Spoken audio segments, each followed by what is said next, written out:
My name is Maya Thompson, and I'm 22 years old. Imagine standing at your own college graduation, watching your parents hand your twin sister a $15,000 European vacation while you get a $10 Starbucks card and a lecture about gratitude. In front of 500 people.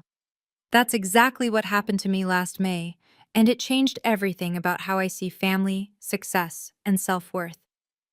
Before I tell you how I walked away from 22 years of being invisible and what happened when my parents finally discovered who I really was, please take a moment to like and subscribe. But only if you truly enjoy this story. I'd love to know where you're listening from and what time it is there. Drop it in the comments below. Now let me take you back to that morning when everything started to unravel. The morning of May 15th started like every special occasion in the Thompson household. I stood in front of my bedroom mirror, adjusting my graduation cap for the 10th time, while down the hall I could hear my mother fussing over Sophia's appearance. "Oh, honey, you look absolutely radiant. This color brings out your eyes perfectly. Robert, come look at your daughter." My father's booming voice carried through the walls. "Both my girls graduating college. Though Sophia, sweetheart, that magna cum laude is quite an achievement." I waited for him to mention my summa cum laude. The silence stretched on. I walked downstairs to find them taking photos of Sophia in the living room. She posed effortlessly, her blonde hair catching the morning light, that familiar confident smile playing on her lips. "Maya's here," she announced, and my parents briefly glanced my way. "Oh good, you're ready," Mom said, already turning back to Sophia. "We should leave soon. We have something special planned for today." My stomach tightened. "Special?" Dad cleared his throat, that uncomfortable sound he made when he was about to disappoint me. "Now, Maya, don't get your hopes up too high. We know you prefer practical things." Practical things. That's what they called it when Sophia got a car for her 16th birthday and I got a bus pass. When she got a MacBook for college and I got a refurbished Dell. When she studied abroad in Paris and I was told international experience isn't necessary for everyone. "Of course," I said, forcing a smile. "Practical is good." Sophia caught my eye and quickly looked away. She knew. She always knew when they were about to do something that would hurt me, but she never said anything. Why would she? She benefited from their favoritism. As we headed to the car, Mom linked arms with Sophia. "I can't wait to see everyone's faces when they hear our announcement." My phone buzzed with a text, but I ignored it. Whatever was coming, I had a feeling this graduation would be different from what I'd imagined. The university auditorium was already buzzing with 500 guests when we arrived. Families clustered around their graduates, cameras flashing, tears flowing, pride radiating from every corner. I watched other parents embrace their children equally, and something hollow expanded in my chest. "Maya, there you are!" Dean Harrison's warm voice cut through the crowd. The distinguished man in his 60s approached with genuine affection in his eyes. "I was hoping to catch you before the ceremony." My parents, who had been steering Sophia toward their saved seats, suddenly paid attention. They didn't know that Dean Harrison had been my mentor for 2 years, meeting with me monthly to discuss my research project. "Dean Harrison," my father extended his hand, puffing up with importance. "We're so proud of both our girls today." The dean's eyes flickered between Sophia and me. "You must be.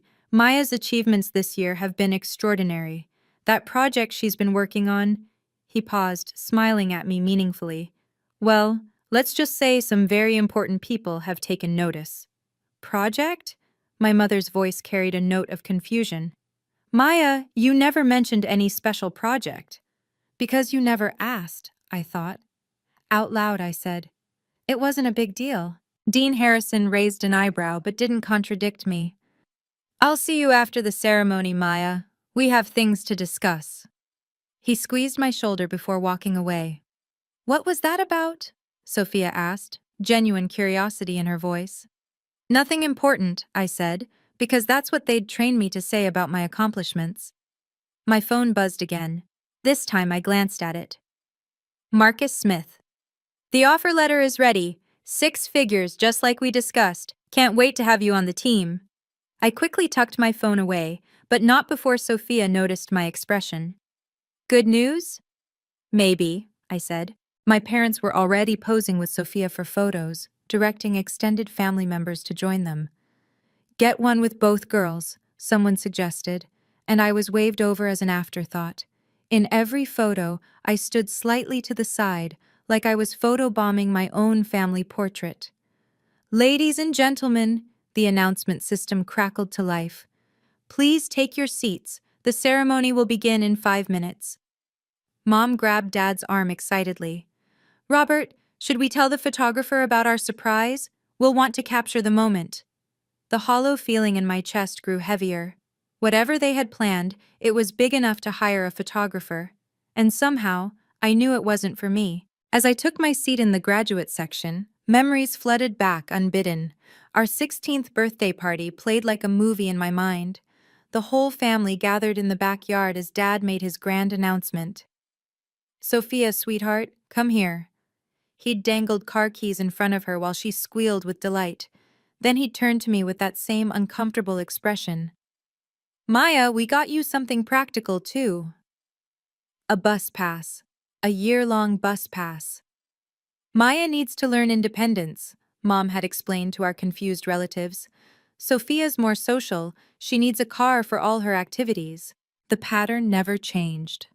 When I won a full academic scholarship to State University, the dinner conversation that night centered on Sophia getting into her third-choice school. But it has such a lovely campus, Mom had gushed, and Greek life. Sophia will thrive there. My 4.0 GPA went unmentioned while Sophia's B+ average was celebrated.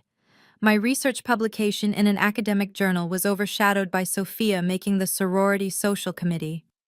Every achievement of mine was met with polite acknowledgement, while Sophia's smallest victories warranted family dinners and Facebook announcements. You understand, don't you, Maya? Mom had said once when I was brave enough to ask why. Sophia needs more encouragement. You're naturally smart. She has to work harder for things. But I worked hard too. I worked 30 hours a week to pay for things Sophia got handed to her. I studied until 3 a.m. while she went to parties funded by our parents. I built my resume while she built her Instagram following. You're the responsible one, they'd say, like responsibility was a consolation prize for being ignored. I looked across the auditorium to where my parents sat, leaning into each other, whispering excitedly. They weren't looking at me. They never were. Extended family members filed into our row, and the familiar dance began. Aunt Patricia kissed Sophia on both cheeks. The graduate! We're so proud! Then noticing me, oh, Maya, you too. How nice.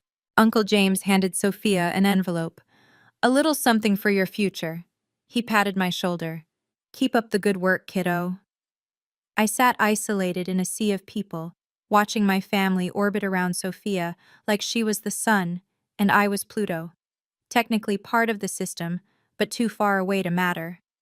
My phone vibrated again. I risked a glance.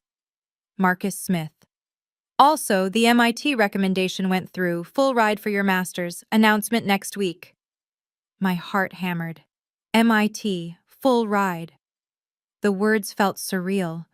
I'd applied in secret, knowing my parents would call it overreaching or worse.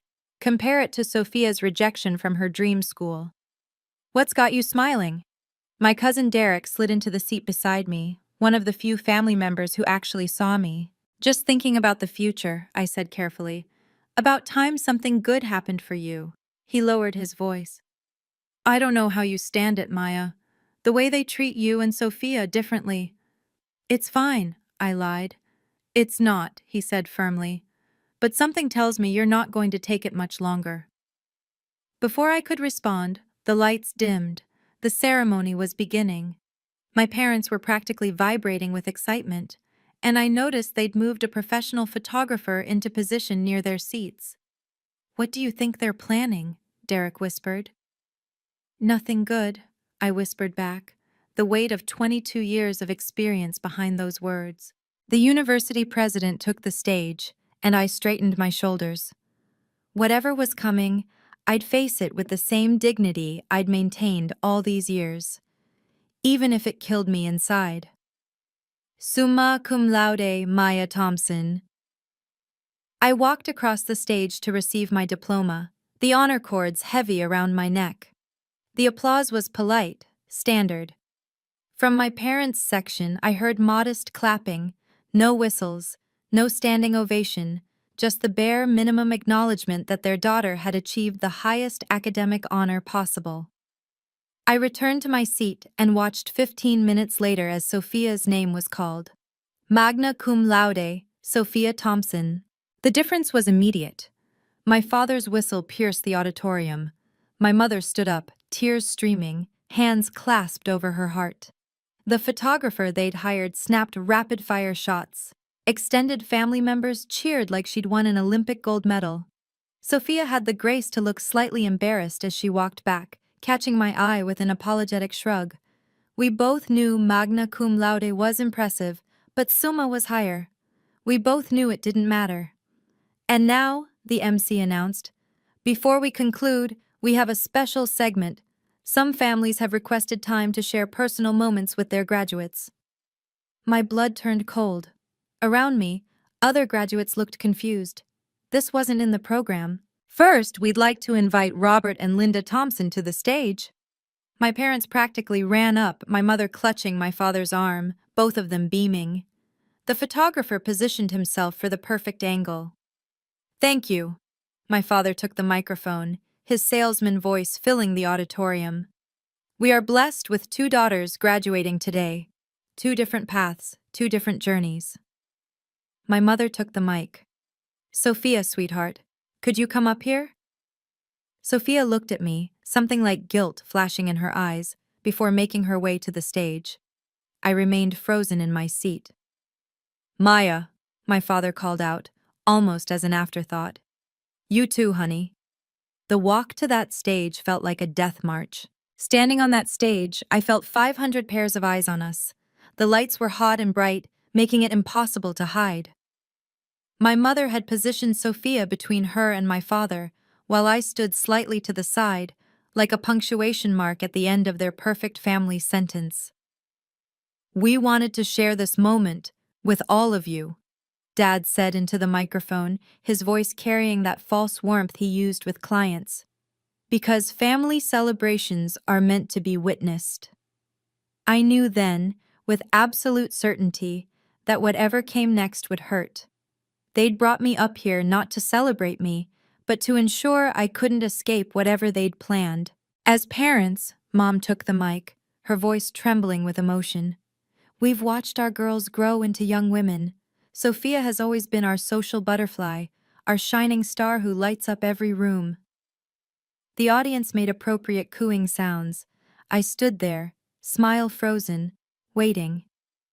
And Maya, Dad said, turning to me with that expression that meant disappointment wrapped in false encouragement.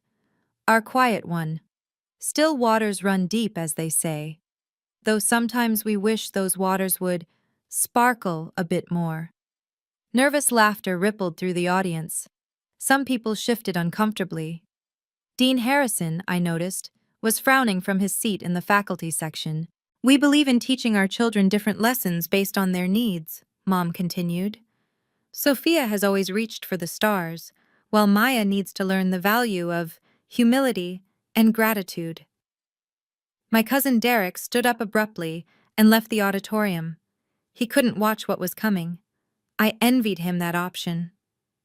So today, Dad announced, we have special graduation gifts for both our daughters. The photographer moved closer, camera ready. My parents were about to publicly humiliate me, and they wanted it documented. Time seemed to slow as I stood there, the stage lights burning my skin. Inside my head, a war raged. Walk off. Just turn around and walk off this stage right now. But my feet remained planted. 22 years of conditioning held me in place, the good daughter, the responsible one, the one who never made scenes. I thought about all the nights I'd cried into my pillow, wondering what I'd done wrong. All the family dinners where my achievements were footnotes to Sophia's social calendar. All the times I'd been told I was lucky to be so naturally smart, as if my 3 a.m. study sessions didn't exist. My phone buzzed in my pocket under my graduation gown. Marcus, probably. Or maybe the MIT admissions office. People who actually valued what I brought to the table. People who saw me as more than Sophia's forgettable sister. I caught Dean Harrison's eye in the crowd. He was watching me intently, his expression unreadable. He knew something. Maybe he knew about the job offer. Maybe he knew about MIT. Or maybe he just knew what it felt like to be underestimated. "You could leave right now," the voice in my head insisted. "You have a six-figure job waiting. You have MIT. You don't need this." But I stayed. Because some part of me, the stupid, hopeful part that never learned, thought maybe this time would be different. Maybe they'd surprise me. Maybe 22 years of being second best was about to end. "Sophia, darling," my mother's voice cut through my thoughts. "Come here, sweetheart." I watched my sister walk to center stage, her smile uncertain. She knew this was wrong, but like me, she'd been trained to play her role. My father cleared his throat. "Sophia, you deserve the world." And there it was, the words I'd never hear directed at me. My mother pulled out an envelope from her purse, her hands shaking with excitement. The photographer crouched for a better angle. The audience leaned forward collectively, caught up in the moment. "Sophia, our beautiful, vivacious daughter." Mom's voice cracked with emotion. "You've brought us so much joy. Your spirit, your enthusiasm for life, your ability to make friends wherever you go. These are gifts that can't be taught." I stood 3 feet away, invisible again despite being on stage. "We know the job market is tough," Dad added, putting his arm around Sophia, "and we want to give you something special before you start your career, something that reflects how proud we are." Sophia glanced at me, discomfort flickering across her face. "Maybe we should—" "No, no," Mom interrupted. "This is happening now. We've planned this for months." Months. They'd been planning this for months while I was secretly interviewing with tech companies, accepting offers, arranging my future. We'd sat at dinner tables for months while they plotted this moment. "Before we reveal Sophia's gift," Dad said, turning to the audience, "we want to say that we love both our daughters, but we also believe in tailoring our support to each child's needs." Someone in the audience coughed. The discomfort was spreading like a wave through the auditorium. This wasn't normal graduation behavior, and people were starting to realize it. "Sophia," Mom announced, holding up the envelope like a game show host, "you deserve the world, and we're going to give you a piece of it." My hands clenched at my sides. That phrase, "you deserve the world," echoed in my skull. The same words they'd said when she got the car, the laptop, the study abroad program. "Open it, sweetheart," Dad urged. Sophia's fingers trembled as she took the envelope. Wow, can you imagine being in my shoes right then? Standing there, watching your parents prepare to humiliate you in front of everyone you know? If you've ever felt invisible in your own family, hit that like button.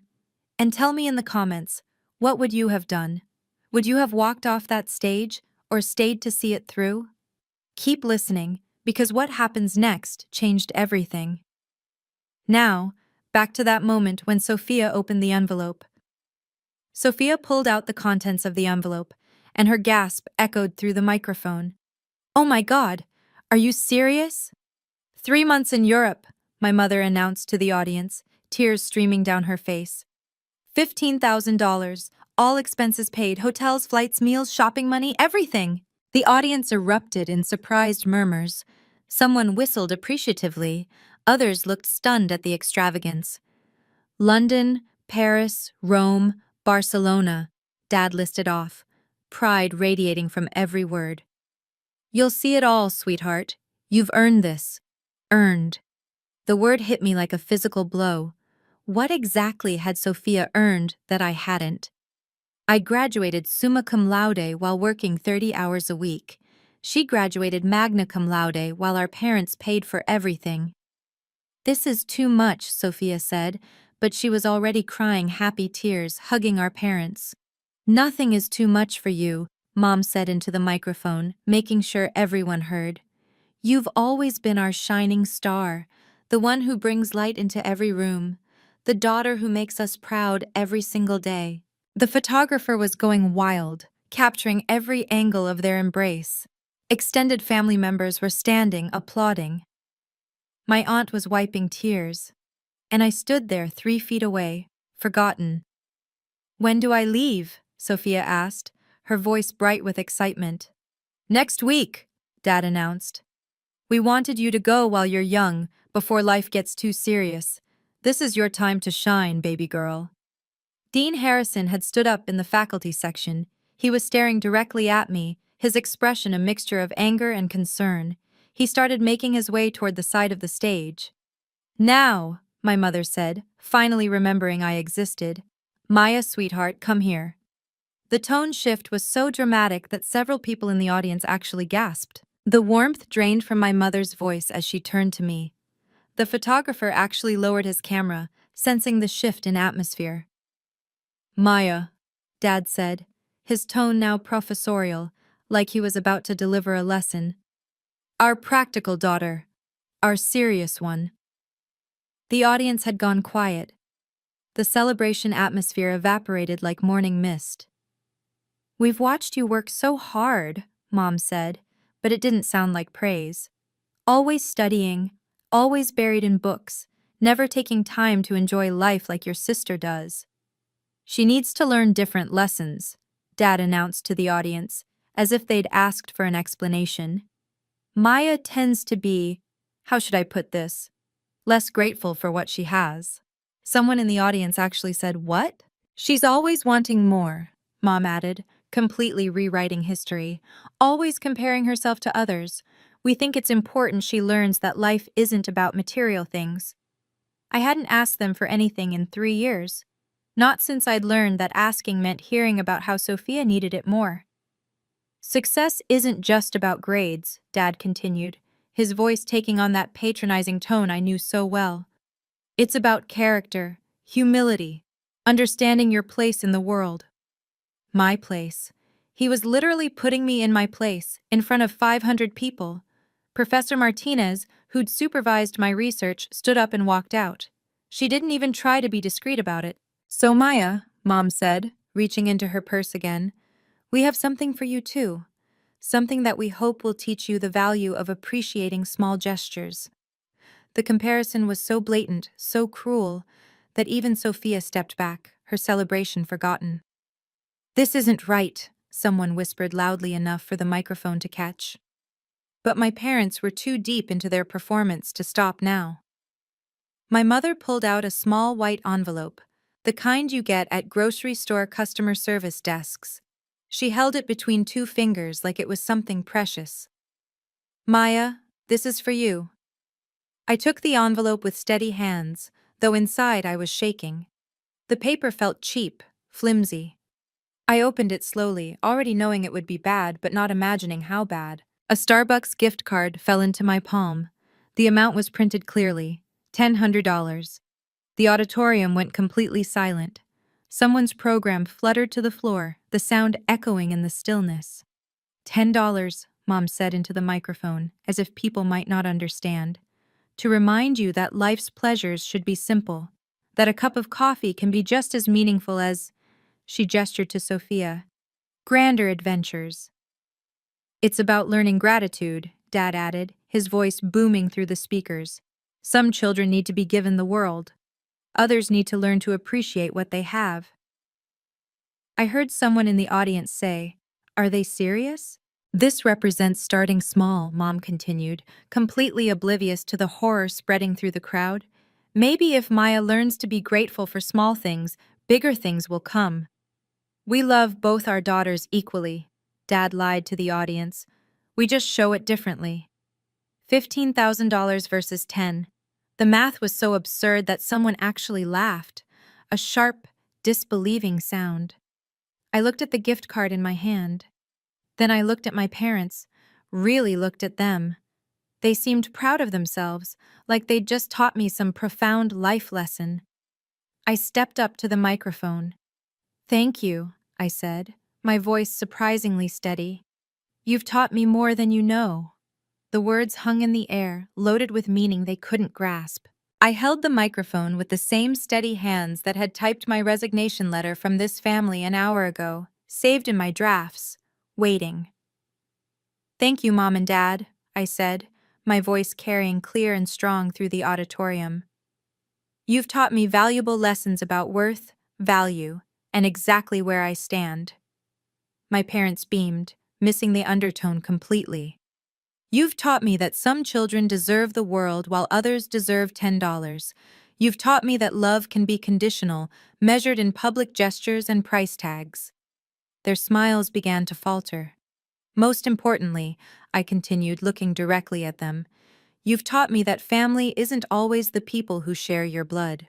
Sometimes it's the people who see your worth when your own parents don't." Dean Harrison had reached the side of the stage. He gave me the smallest nod of encouragement. "I want to thank my professors, my mentors, and the people who believed in me when my own family couldn't. Your investments in my future mean more than you know." "Maya," my father warned, his face reddening. "I'm almost done," I said calmly. "I just want everyone to know that I'm grateful. Grateful for this moment of absolute clarity, grateful for the lessons learned, and grateful for the opportunities ahead that I've earned entirely on my own." I held up the $10 gift card. "This represents more than you intended. It represents the value you've placed on me for 22 years. And you know what? That's okay, because I've learned to value myself." I handed the microphone back to my stunned mother and walked off the stage with my head high. Behind me, the auditorium exploded in whispers. "Some gifts aren't wrapped in ribbons," I said to Dean Harrison as I passed him. He squeezed my shoulder, his eyes full of pride. The moment I left the stage, people swarmed me. Professor Martinez reached me first, her face flushed with indignation. "Maya, that was—" She paused, choosing her words carefully. "That was graceful, more graceful than they deserved." "I'm so sorry," another professor said, touching my arm. "We had no idea your family situation was like this." My phone was buzzing non-stop. I pulled it out to see a text from Marcus. "Just saw a video someone posted. Contract ready whenever you are. Also, fuck your parents. Respectfully." "Maya." Dean Harrison appeared at my elbow, steering me away from the crowd. "Next week's honors ceremony, I'll be announcing your MIT scholarship and the publication of your research. Your parents don't know, do they?" "No," I admitted. "I never told them. They never asked." His expression was grim. "They'll find out next week, along with everyone else." My classmates were approaching in waves. Sarah, who'd studied with me countless late nights, hugged me tight. "We knew you were working jobs they didn't know about. We knew you were brilliant, but we didn't know it was this bad." "It's fine," I started to say, but she cut me off. "It's not fine. It's abuse. Financial and emotional abuse." My phone buzzed again. "Derek." "Left because I couldn't watch. You okay? Have spare room if you need it."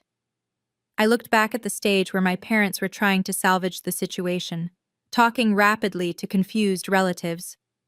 Sophia stood apart from them, looking lost, her European trip envelope hanging limply from her hand. "There's more, isn't there?" Dean Harrison said quietly. "More they don't know about your success." "So much more," I whispered. "Good," he said firmly. "Let them find out when everyone else does." The reception afterward was a masterclass in denial. My parents acted like nothing had happened, laughing too loudly, drinking too much champagne, pulling Sophia into photo after photo. "Maya's always been sensitive," I heard Mom telling my aunt. "She'll understand when she's older that we did this for her own good." "Linda," my aunt replied carefully, "you gave one child $15,000 and the other 10, in public. How is that for her own good?" "You don't understand," Dad interjected. "Maya's different. She doesn't appreciate things the way Sophia does." I packed my car quietly during the reception. Everything I owned fit in my Honda Civic, the one I'd bought myself with money from tutoring jobs they didn't know about. Clothes, laptop, the few personal items that mattered. My entire life in 3 boxes and 2 suitcases. The letter I left was brief. Thank you for making your position clear. I'm starting my journey now, the one I've been building while you weren't watching. I wish you all the best with the daughter you chose. Please don't contact me. I need time to process 22 years of being shown I wasn't worth your investment. Maya. At 2 a.m., while they slept off the champagne in false triumph, I drove away. Sophia had texted me 11 times. Where are you? This isn't fair. I didn't know they were going to do that. Please don't leave me alone with this. I didn't respond. She'd had 22 years to speak up, to say something, to refuse even once to accept what was taken from me and given to her. Her silence had been its own choice. My new apartment was small, furnished, temporary. But it was mine, paid for with my own money, secured with my own credit. They'd understand soon enough. The Uber arrived at 2:47 a.m. I'd already loaded my car earlier, but I wanted to walk through the house one last time. Every room held a memory of being second best. The kitchen where family dinners celebrated Sophia's C+ in chemistry, while my perfect report card lay unmentioned on the counter. The living room where her prom photos covered the mantel while my National Honor Society certificate stayed in a drawer. I stood in my empty bedroom, looking at the walls still covered with academic awards they'd never bothered to frame. Valedictorian certificate, State Science Fair winner, Presidential Scholar nominee. I took photos of them all, not for sentiment, but for evidence. Evidence of who I really was when they weren't looking.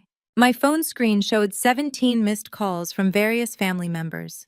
The family group chat was exploding with messages I didn't read. I opened my settings and systematically blocked them all. Mom, Dad, Sophia, aunts, uncles, everyone except Derek. To him, I sent one message.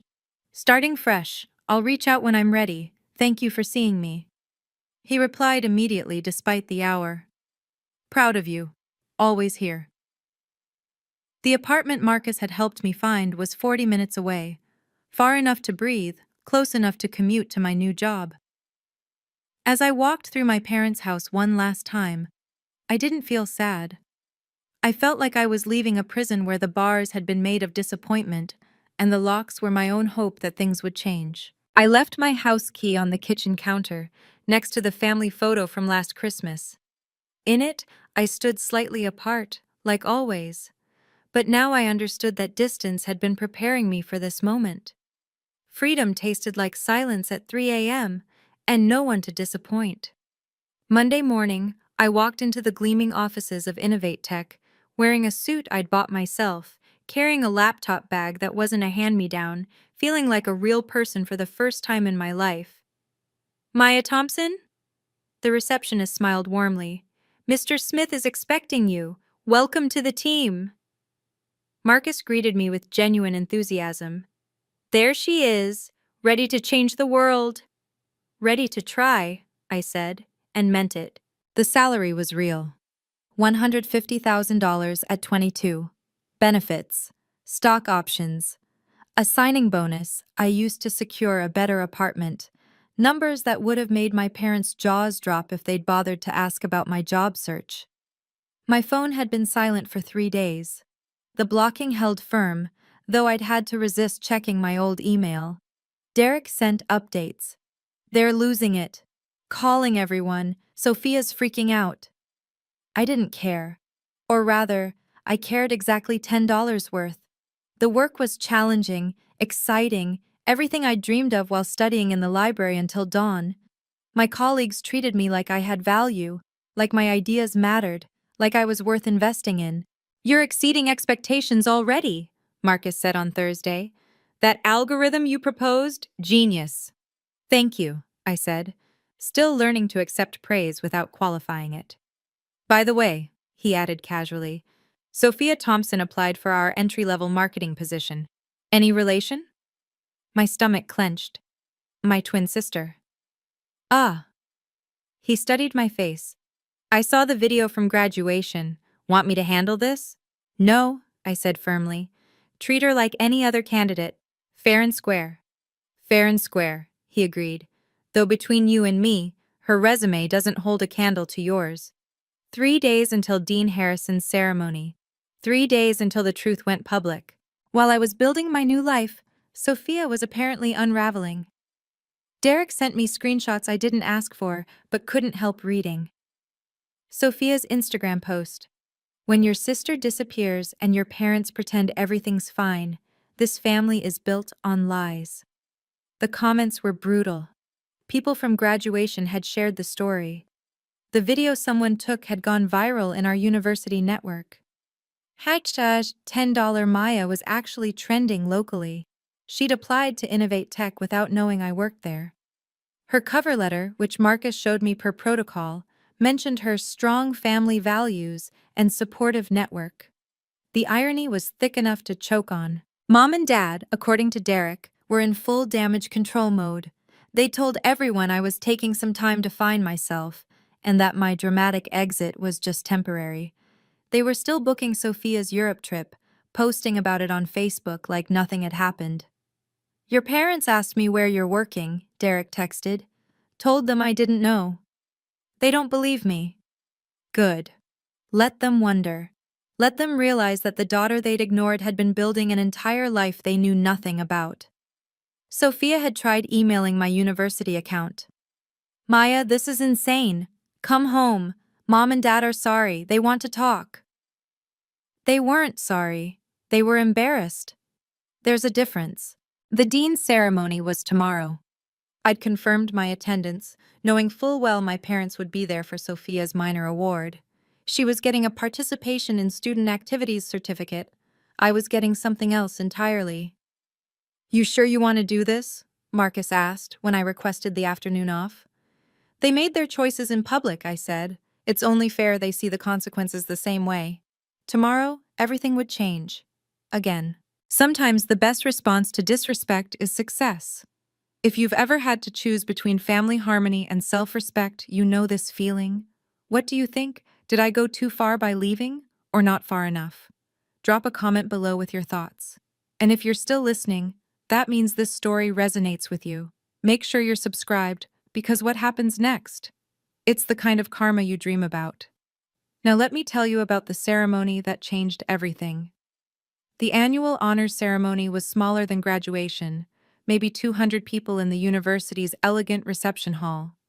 I arrived early, slipping in through a side door, positioning myself where I could see but not be seen. My parents arrived with Sophia 15 minutes before start time, Mom fussing with Sophia's hair, Dad checking his phone constantly. They looked older somehow, just 5 days later. Stressed. They kept scanning the room, and I knew they were looking for me. Maya Thompson? A gentle voice beside me. Mrs. Chen, the university's development director. Dean Harrison wants you backstage. You're part of the main presentation. As I followed her, I passed close enough to hear Mom telling another parent, Maya's taking a break. You know how intense she can be, always pushing too hard. Dean Harrison was waiting backstage with a warm smile. Ready to show them who you really are? I've been ready for 22 years, I said. The ceremony began with standard awards. Sophia received her participation certificate to polite applause. She looked hollow, going through the motions. Without me to compare herself to, perhaps she was finally seeing the truth of her achievements. And now, Dean Harrison took the podium. I want to talk about exceptional. Not good, not great, but truly exceptional. The kind of student who comes along once in a decade. My parents perked up, probably thinking he meant someone else. Anyone else.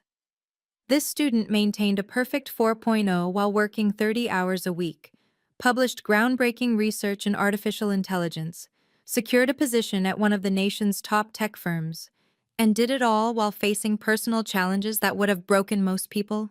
The room was listening intently now. Our most exceptional graduate isn't here tonight because she's already changing the world, but her story needs to be told. Maya Thompson, Dean Harrison announced, and my parents' faces went white.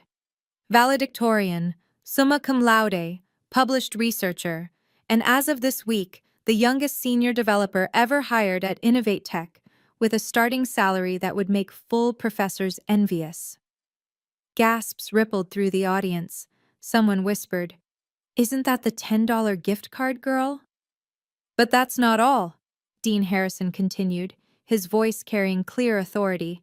Maya has been awarded a full scholarship to MIT's graduate program in artificial intelligence. The scholarship is valued at over $200,000. My mother's hand flew to her mouth.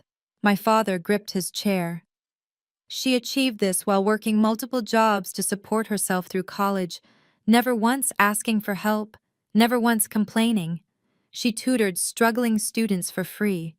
She volunteered at coding camps for underprivileged kids. She did all this while certain people in her life told her she wasn't worth investing in. He wasn't looking at my parents, but everyone else was. Maya Thompson represents everything our institution stands for: perseverance, brilliance, and the ability to succeed despite systemic disadvantage. She's proof that talent and hard work will always triumph over favoritism and privilege. "Where is she?" someone called out. "Working," Dean Harrison said simply. "Because unlike some people, she doesn't need public validation to know her worth. She's already living it." The presentation screen lit up with my achievements. Research papers, awards, the MIT acceptance letter, even a photo from my first day at Innovate Tech that Marcus had posted on LinkedIn with the caption, "Welcome our newest genius." Sophia stared at the screen, tears streaming down her face. My parents sat frozen, their world reshaping itself in real time. "We're creating the Maya Thompson Excellence Fund," Dean Harrison announced, "for students who succeed despite, not because of, their circumstances." The applause was deafening. The moment Dean Harrison finished, my parents were surrounded, not with congratulations, but with questions, accusations, barely concealed disgust. "How could you give her $10? Mrs. Patterson, whose daughter had been my study partner, didn't bother hiding her contempt. "MIT, Innovate Tech? And you gave her $10? "We didn't know," Mom stammered, her carefully maintained composure cracking. "She never told us." "Did you ever ask?" Professor Martinez had approached, her voice ice cold. "I mentored Maya for 2 years. Not once did you attend her research presentations. Not once did you ask about her work." Dad tried to deflect. "Maya's always been independent." "You mean neglected," someone else said. "We all saw the graduation video. It went viral. You humiliated that brilliant girl for what? To make your other daughter feel special?" Sophia stood apart from them, staring at her participation certificate like it might transform into something more meaningful. She looked up, scanning the room, and our eyes met across the space.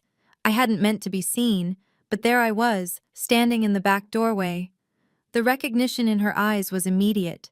She took a step toward me, but I shook my head once, firmly. "Maya!" Mom's voice cracked across the room. "Maya, sweetheart, wait!" But I was already leaving. Behind me, I heard the development director saying, "Mrs. Thompson, I think you should know that Maya has already declined to have any family members associated with her Excellence Fund. She was quite specific about that." My phone buzzed. "Marcus. Saw the ceremony livestream. Your parents look like they've been hit by a truck." "Good." Then another. "BTW, your sister's application was rejected. Not because of you. She just wasn't qualified." The parking lot was quiet, peaceful. I sat in my car for a moment, feeling the weight of 22 years lifting off my shoulders. The rejection email hit Sophia's inbox while she was still at the ceremony. I know because Derek, who'd been sitting behind them, saw it happen. "Thank you for your interest in Innovate Tech. After careful consideration, we've selected another candidate whose qualifications better match our requirements." The same template thousands of applicants receive. No special treatment, no favoritism. Exactly what I'd asked for, fair and square. Derek texted me the play-by-play. "She showed your parents. Your mom actually said, 'Call Maya, she works there.' Your dad said, 'She'll help her sister.' They still don't get it." The irony was perfect. They'd spent my entire life telling me Sophia deserved more because she needed more help. Now she actually needed help, and I wasn't available to give it. More texts from Derek. Your mom is crying, saying Maya could have told us. Your dad keeps repeating 6 figures at 22, like his brain can't process it.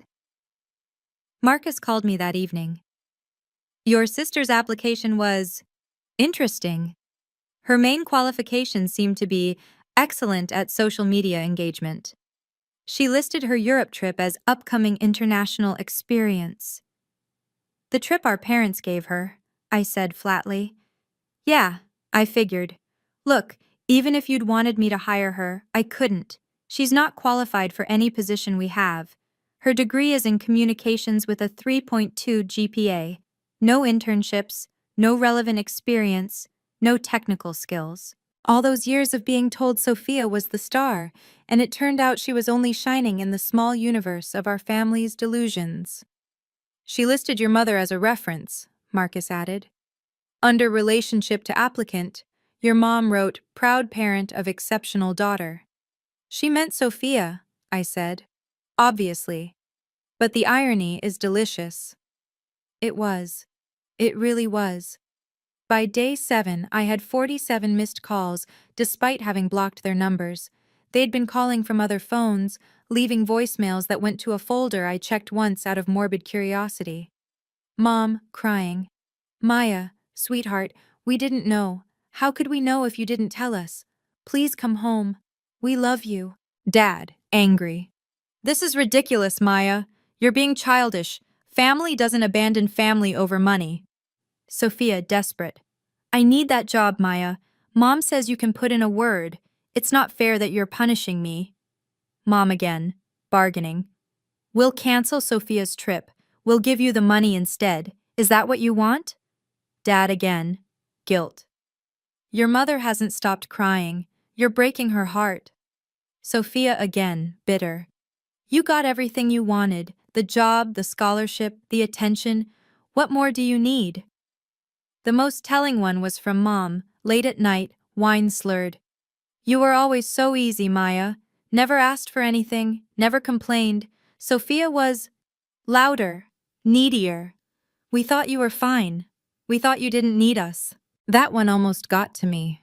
Almost. Until I remembered all the times I had asked, had needed, had reached out only to be told Sophia came first. The final voicemail was different. Dad, sober, quiet. The dean told us about your research, about the kids you tutored for free, about the jobs you worked. We didn't know our daughter at all, did we? We had a stranger in our house for 22 years, and we never bothered to know her. No, they knew exactly who I was. They just didn't think it mattered. I deleted them all and changed my number. I sat in my new apartment, laptop open, composing the email that would set the boundaries for whatever came next. The city lights twinkled outside my window, a view I'd earned, not been given. To Robert and Linda Thompson, CC, Sophia Thompson. Subject, terms for future contact. I've taken time to consider whether I want any relationship with you going forward. Here are my non-negotiable terms. 1. 6 months of no contact, starting now. You need time to understand what you've done, and I need time to heal from it. 2. Family therapy is required, not suggested, required. I want documentation that you've attended at least 12 sessions. 3. No discussions about money, not my salary, not my assets, not loans, not gifts, ever. 4. Sophia gets nothing through me. No job referrals, no connections, no favors. She can succeed or fail on her own merits like I had to. 5. If we do resume contact, it will be limited. Holidays, perhaps. Brief calls. But never again will you be central to my life. 6. You will never again compare us. Not publicly, not privately. We are separate people on separate paths. These terms are not negotiable. If you violate any of them, contact ends permanently. I wish you well on your journey to understanding what family really means. Maya. I hit send before I could second-guess myself. Then I closed my laptop and got ready for work. I had a presentation in the morning about the new algorithm I'd developed. My manager said C-suite would be there. My phone, my new number only 5 people had, buzzed with a text from Marcus. Heard you laid down the law. Good for you. See you tomorrow, superstar. Superstar. Not compared to anyone else. Not in spite of anyone else. Just me, being seen for exactly who I was. The social fallout was swift and merciless. Derek kept me updated even when I didn't ask, unable to resist sharing the spectacular collapse of my parents' reputation. Facebook is brutal, he texted with screenshots. Mom's post about Sophia's Europe trip had backfired spectacularly. Comments ranged from, "How can you celebrate after what you did to Maya?" to "15,000 versus $10, Mother of the Year." The country club, where Dad had been so proud of his membership, was apparently buzzing. Mrs. Wellington, the queen bee of their social circle, had publicly snubbed Mom at a charity luncheon. "I don't associate with people who abuse their children," she'd said loudly enough for everyone to hear. Dad's business was suffering too. 3 clients had pulled out after the video made rounds on LinkedIn with the caption, "Would you trust someone who values one child at $15,000 and another at $10? But the worst blow came from Sophia's social circle. Her sorority sisters, who'd always envied her seemingly perfect family, were now distancing themselves. Her Europe trip Instagram posts were getting comments like, "Must be nice to vacation on your sister's tears," and 30 pieces of silver vibes. She'd posted once about the trip being canceled due to family circumstances, and someone had replied, "You mean because everyone knows how you got it?" The extended family had split into camps. Some defended my parents with, "Family business should stay private," while others, like Aunt Patricia, publicly declared, "I'm ashamed to be related to people who could do this to their own child."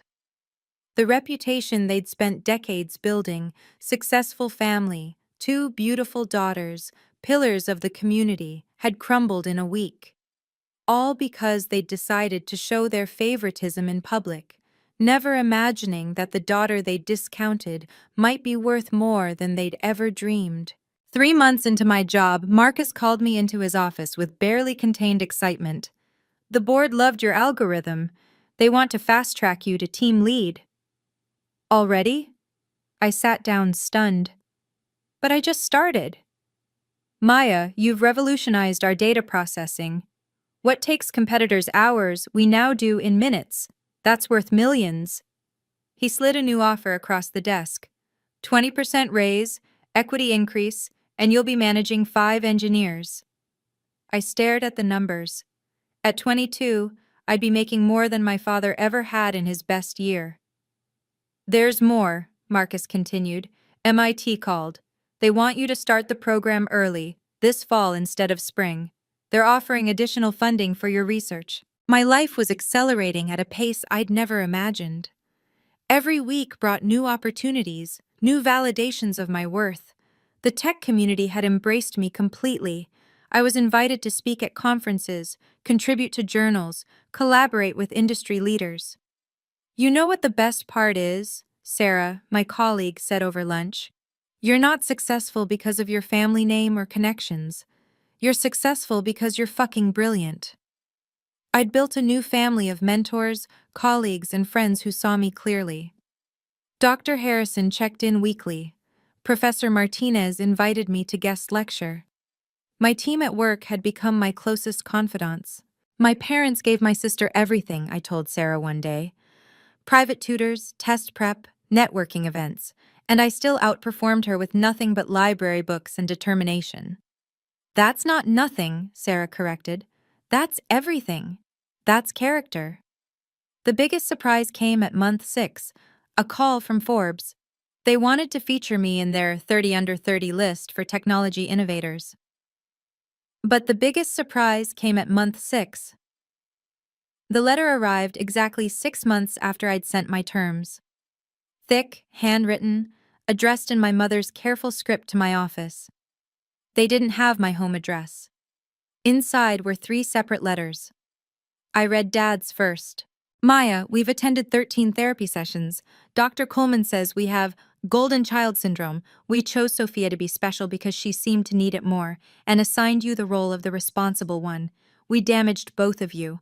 I see that now. I was wrong. Simply, completely wrong. Mom's was longer, tear-stained. I failed you. Every birthday where Sophia got more, every achievement I ignored, every time I said you were fine on your own, I was failing you. Dr. Coleman asked me to list your accomplishments. I couldn't. I knew nothing about my own daughter. I'm so ashamed. Sophia's was the most surprising. I got the job at Morrison Marketing on my own. No connections, no help. Starting salary, $35,000. It's humbling. You were making six figures while I was getting drunk at sorority parties. I'm in therapy too. Turns out being the golden child fucked me up too. I never learned to earn anything. You saved yourself by being ignored. I'm 22 and just learning what you knew at 12. That worth comes from within, not from what others hand you.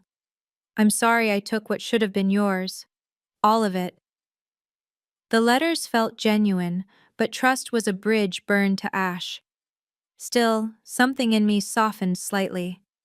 Not forgiveness, that would take years, if ever. But perhaps a crack in the wall I'd built. I had a choice to make. They'd met my terms. They'd done the work. The question was, did I want to let them try? We met at a neutral restaurant downtown, the kind with white tablecloths and soft jazz. I arrived first, choosing a table where I could see the door. Control. Everything on my terms. They looked older, smaller somehow.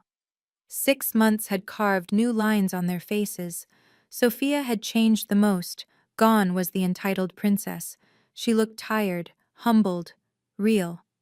"Thank you for coming," Dad started, then stopped. "No, that's not... Maya, I'm sorry, deeply, truly sorry." "We understand if this is just goodbye," Mom added quickly. "We just wanted to see you, to tell you in person that we know what we did." I studied them. "Tell me one thing about my research, without looking it up." They exchanged glances. "It's about artificial intelligence," Dad ventured. "Something about making computers learn faster?" "Machine learning optimization for healthcare diagnostics," I corrected. "It could help detect cancer 3 years earlier than current methods." "Oh my God," Mom whispered. "You're saving lives?" "Potentially thousands," I said simply. "But you never asked." Sophia spoke up. "I've been reading your published papers. I don't understand them, but I understand they're important. You're important." "I always was," I said firmly. "You just never saw it." "We see it now," Dad said. "Too late, but we see it." I laid out my boundaries clearly. Lunch once a month. No holidays for the first year. No money talk, ever. No comparisons. They agreed to everything. "I'm not doing this for you," I told them as we prepared to leave. "I'm doing it for me, because holding on to anger is exhausting, and I have better things to do with my energy." "Like changing the world?" Sophia asked with a small smile. "Exactly like that." Love doesn't require accepting disrespect. Forgiveness doesn't mean forgetting. And family? Sometimes it's just people you have lunch with once a month. A year later, our new normal had settled into something sustainable. Monthly lunches stayed surface level, but civil. We talked about weather, current events, safe topics. They never asked for money, referrals, or favors. I never offered. Sophia had found her own path, working her way up at Morrison Marketing through actual merit. She'd called me once, privately. "I'm getting promoted, earned it myself. Thought you should know." I'd congratulated her and meant it. My parents had downsized their house, donated the difference to the Maya Thompson Excellence Fund without telling me. I found out from Dean Harrison. They were in therapy twice a month now, working through decades of toxic patterns. "Your mother cried for an hour last week," Derek told me at coffee. "She found your old science fair trophies in the attic, the ones she never displayed. She's put them up now, in the living room." "Too little, too late," I said, but without venom. The anger had cooled into indifference. My life had expanded beyond anything they could have imagined. MIT was everything I'd dreamed. My work at Innovate Tech had led to 3 patents. Forbes had featured me twice now. I'd bought my own condo, traveled to conferences in 12 countries, built a network of brilliant minds who valued me. At Christmas, I sent them a card, nothing more. They sent one back with a simple message: proud of the woman you've become. Ashamed we had nothing to do with it. It was the most honest thing they'd ever said to me. Sophia started her own tradition. She donated her birthday money to scholarships for overlooked siblings. It won't fix us, she'd written in her note, but maybe it'll help someone else. We were 4 people who shared DNA and monthly meals. It wasn't the family they'd wanted, but it was the one they'd earned. Looking back now, 2 years later, I realized the $10 gift card was the best thing my parents ever gave me. Not because it taught me gratitude, their intended lesson, but because it taught me my worth couldn't be determined by anyone else's investment in me. I've learned that family isn't about blood, it's about who shows up. Dean Harrison walked me down the aisle at my wedding to Marcus's cousin, a brilliant engineer who sees me clearly. My parents were invited but seated in the 3rd row. They understood. The Maya Thompson Excellence Fund has helped 17 students escape similar situations. I review every application personally, looking for that familiar combination of brilliance and invisibility, talent and neglect. I see myself in their essays, their struggle to matter in families that don't notice them. Boundaries aren't punishment, they're self-preservation. I don't hate my parents or Sophia, I nothing them mostly. They're people I know who made choices that freed me to make my own. Success really is the best response to being undervalued.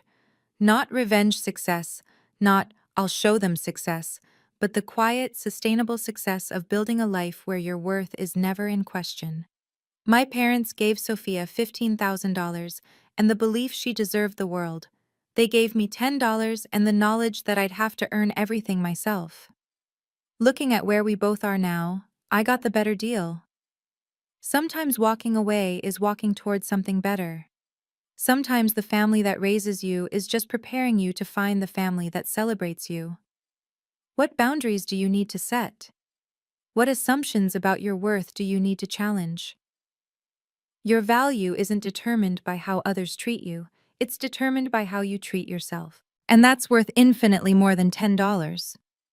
If this story resonated with you, please share it with someone who needs to hear that their worth isn't determined by family favoritism. What boundaries have you had to set with family? I read every comment, and your stories matter. Like this video if you believe everyone deserves parents who celebrate all their children equally. And remember, subscribe for more stories about choosing yourself, setting boundaries, and finding your worth. Until next time, remember, you are valuable, you are worthy, and you deserve to be celebrated for exactly who you are. Not in comparison to anyone else, but for your own unique light. Thank you for listening to my story.